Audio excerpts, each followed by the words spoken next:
Guys, मैं हूं S के समा। और आज हम सॉल्व करेंगे अक्टूबर लॉन्ग चैलेंज का कोड शेफ पे डिव 2 का ये पहला question. Chef and easy queries, ठीक है। तो ये क्वेश्चन काफ़ी आसान था, ज़्यादा क्वेश्चन मुश्किल नहीं था, लेकिन इसका सब टास्क 2 जो था ये बहुत लोग का ये पास हो गया होगा, लेकिन ये पास नहीं होगा। दिक्कत आपका यहाँ आ रहा होगा। तो सब टास्क 2 का क्यों पास हुआ था? क्योंकि इसका टेस्ट केस बहुत वीक है मेरे हिसाब से। मैं 2 लॉजिक लेके किया था, दोनों में सब टास्क 2 पास हो जा रहे थे और सब टास्क 1 फेल हो जा रहे थे। और फिर लेकिन एक ही लॉजिक से फिर बना है और उसमें सब टास्क 1 पास हुआ है। तो आइए जानते हैं क्वेश्चन में दिया गया है। तो क्वेश्चन में दिया है कि हमारे पास एक शेफ़ जो है वो एक ब्लॉग बनाया है, उसके हर दिन कुछ ईमेल आ रहे हैं, ठीक है। 1 से लेके 1, 2, 3 एन एन डेज़ तक उसे ईमेल आ रहे हैं और हर दिन कुछ क्यू ईमेल्स आ रहे हैं, ठीक है। और ये क्यूआई ईमेल्स। तो शेफ़ जो है उन शेफ़ को सारा का सारा ईमेल्स को रिप्लाई करना है, ठीक है। Q, Q, Q, Q. तो शेफ़ सारा का सारा ईमेल को रिप्लाई करना है, लेकिन शेफ़ के पास उतना टाइम नहीं है, तो एक दिन में वो के ही ईमेल्स को रिप्लाई कर सकता है, ठीक है। तो एक दिन में के। अब मान लीजिए कि ये क्यू जो है, ये मान लीजिए अगर 5 है और शेफ़ का के जो है ये आपका 3 है। तुम जब माइनस करें तो 2 ईमेल बच जा रहा है। तो ये 2 ईमेल का क्या होगा, ये 2 ईमेल यहाँ से कैरी फॉरवर्ड हो जाएँगे सेकंड डे पे, ठीक है। तो ये सेकंड डे पे 2 ईमेल कैरी फॉरवर्ड हो गए। और ये इसका तो सेकंड डे का क्या हो जाएगा, 2 प्लस Q2, ठीक है। 2 प्लस Q2, क्योंकि उस दिन का जितना ईमेल आया है और कल का 2 ईमेल, तो ये दोनों को मिला के ये हो रहा है। और ये एंड डेज़ तक ही आ रहा है। तो हमें ये बताना है कि ऐसा पहला कौन-सा दिन होगा जिसमें जो हमारा क्यू है, मतलब टोटल क्यू जो है, टोटल क्यू, ठीक है, मतलब पहले का मिला के और आज का मिला के ऐसा कौन-सा दिन होगा कि जिस दिन हमारा ईमेल जो है आज का पेंडिंग, मतलब आज का पेंडिंग जो है वो के से लेस है, के से लेस, इक्वल टू यहाँ से टाइम नहीं बचा रहा है। जितना टाइम है उतना पूरा यूज़ हो ही जा रहा है। हमें बताना है कि कितना कौन-सा दिन है जिसमें टाइम बच रहा है, मतलब के ईमेल नहीं है, के से कम है। तो स्ट्रिक्टली कम होना चाहिए, इक्वल टू नहीं चलेगा, इतना ध्यान रखिएगा, ठीक है? तो यही है, तो हमें यही बताना है, ठीक है?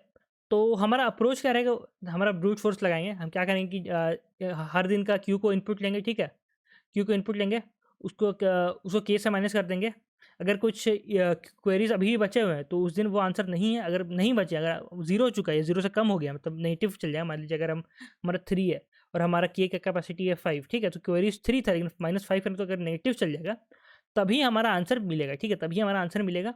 अगर ऐसा नहीं है, मतलब अगर 0 भी हो रहा है या 0 से ज़्यादा है, 0 है तो मतलब क्या हो जा रहा है, के इक्वल हो जा रहा है 5, 5, ठीक है? और अगर 0 से ज़्यादा है तब तो भैया वो कैरी फॉरवर्ड हो रहा है। तो जिस दिन हमें नेगेटिव मिल रहा है, उस दिन का हमारा आंसर मिल गया है, ठीक है? बस इतना ही करना था और कुछ नहीं करना था। तो सिंपल सा कोड था ये, मैं आपको दिखा देता हूँ करना क्या है। तो ये रहा सॉल्यूशन, इतना ज़्यादा कुछ है नहीं। यहाँ number of test cases input ले लिया है, एन और के इनपुट लिया है, ठीक है। ये क्या है, एल पेन। यहाँ लॉन्ग लॉन्ग नहीं लेंगे, अगर लॉन्ग लॉन्ग नहीं लेंगे तो आपका ये गलती हो जाएगा। तो लॉन्ग लॉन्ग लेने, अगर आपका सब टास्क 1 पास हो रहा है, सब टास्क 2 फेल हो रहा है, तो आपका गलती क्या है, लॉन्ग लॉन्ग नहीं ले रहा है, ठीक है। देखिए, तो लॉन्ग लॉन्ग लेना ज़रूरी है क्वेश्चन में। तो ये पेन क्या है, हमारा pending number of email. Days क्या है, कौन सा डे हमारा आंसर है, ठीक है। और लॉन्ग लॉन्ग ये एफ, ये एक फ्लैग लिया है मैंने, ये मैं आपको बाद में समझाऊंगा कि काम किया। तो ये लूप चला दिया 0 से लेके एन तक। हर दिन का हम क्वेरी यहाँ इनपुट ले रहे हैं और इसको हमारा जो पेंडिंग ईमेल है, पेन मतलब हमारा पेंडिंग ईमेल, ठीक है। तो पेंडिंग पहले 0 था, स्टार्टिंग में 0 ही पेंडिंग होगा ना, तो पहला दिन एक्स ऐड हो जाएगा, फिर अगला दिन जो बचा हुआ फिर वो ऐड होगा, तो यही हो रहा है। तो ये हो रहा है। तो अगर किसी दिन का ईमेल यहाँ हमने एक्स ऐड कर दिया, तो जो टोटल ईमेल है किसी दिन का, वो अगर के से कम है और ये नॉट एफ, मतलब अगर फ्लैग अगर फॉल्स है तो ये ट्रू हो जाएगा। तो अगर ट्रू रहेगा, जब फ्लैग फॉल्स रहेगा तभी अंदर घुसेगा। तो इसका काम क्या है, फ्लैग जब फॉल्स रहेगा तो हमें, इसका मतलब है कि हमें अपना आंसर नहीं मिला है। जब ट्रू हो जाएगा तो इसका मतलब है कि हमें अपना आंसर मिल गया है। तो फ्लैग का काम ये है। तो पेन, अगर किसी दिन क्वेरी कम है तो हमें अपना आंसर मिल गया, उस दिन फ्री है, ठीक है। ये चीज़ ज़रूरी नहीं है कि एन डे के बाद ही, जो मतलब 1 से लेके एन था, इसके बाद ही हमें फ्री डे मिलेगा। कि आप सोचेंगे कि जैसे यहाँ तो फ्री डे मिल रहा है, लेकिन अभी तो काम बाकी ही है। तो इसका चक्कर में आप हो सकते हैं गलती कर रहे होंगे कि इसके एन के बाद ही आप सोच रहे आंसर ले रहे होंगे। तो इसमें भी आपका सब टास्क 2 पास कर जाएगा, ये लॉजिक लेगा, लेकिन 1 फेल होगा। तो यही सीन है। इसीलिए बोल रहा हूँ कि ये थोड़ा कमज़ोर है। तो कहने का मतलब ये था कि अगर आपको 2 में अगर फ्री डे मिल रहा है, मतलब 2 में आपका उसको 2 ही मिला, उसका कैपेसिटी 5 है, तो हमारा आंसर 2 होगा, ठीक है। लेकिन एन अभी भी बचा हुआ है, ठीक है। तो यही मैं बोलना चाह रहा हूँ, और कुछ नहीं है। तो अगर ऐसा सीन है तो क्या करेंगे कि डेज जो है, जो हमारा आंसर है, इसको हम i+1 कर देंगे और एफ को ट्रू कर देंगे। ट्रू का क्या मतलब है कि हमें अपना आंसर मिल गया, अब हमें अपना आंसर को अपडेट नहीं करना, यही है इसका मतलब, ठीक है। तो डे i+1 क्यों हो रहा है, क्योंकि i 0 से चालू है, तो और हमारा डेज जो है वो 1 से चालू है, तो इसीलिए ये किया है। N is equal to n minus k. ये अगर कंडीशन नहीं है या है भी तो इसको ये करना है। N is equal to n minus k, ये क्या हो रहा है कि आज हमने इतना ईमेल का रिप्लाई कर दिया है। अगर पेन लेस देन 0 है तो पेन को हम 0 कर दे रहे हैं। ऐसे ये लाइन का ज़रूरत नहीं है, लेकिन मैंने ऐड कर दिया था, फिर हटाया नहीं था, लेकिन ज़रूरत नहीं है। क्योंकि क्या हो रहा है कि अगर नेगेटिव जा रहा है तो वापस उसको 0 ले आ रहे हैं, क्योंकि अगला दिन का हमारा फिर से काम स्टार्ट हो जाएगा 0 से, तो इसीलिए खाली कर रहा हूँ। नेगेटिव तो कोई काम जाएगा नहीं ना, कल का तो आज ही रिप्लाई नहीं कर देंगे तो ये नहीं ना होगा, तो बस यही है। फिर वापस जाएगा और ये तब तक लूप चलेगा, ब्रेक मत कर दीजिएगा, ब्रेक कर देंगे तो ये सारा इनपुट लेगा नहीं और इसका फिर इनपुट अगला टेस्ट केस में कैरी फॉरवर्ड हो जाएगा, ठीक है। तो हमें सारा एक टेस्ट केस का सारा इनपुट लेना ही है। तो अगर आप इनपुट वाले लूप में ले रहे हैं तो इसको ब्रेक मत कीजिएगा कभी गलती से, ठीक है। तो यहाँ पे इफ़ नॉट एफ मतलब अगर फॉल्स है, फॉल्स मतलब क्या था कि हमें अपना आंसर नहीं मिला है। तो एक कंडीशन देखिए, ये कंडीशन क्या है। मान लीजिए हमारा एंड डेज जो था, एंड डेज ये खत्म हो चुका है, हमारा डेज खत्म हो गया, एन 1 से लेकर एन तक चल गया है, लेकिन अभी भी हमारा 10 बचा हुआ है, 10 ईमेल बचा हुआ है, ठीक है।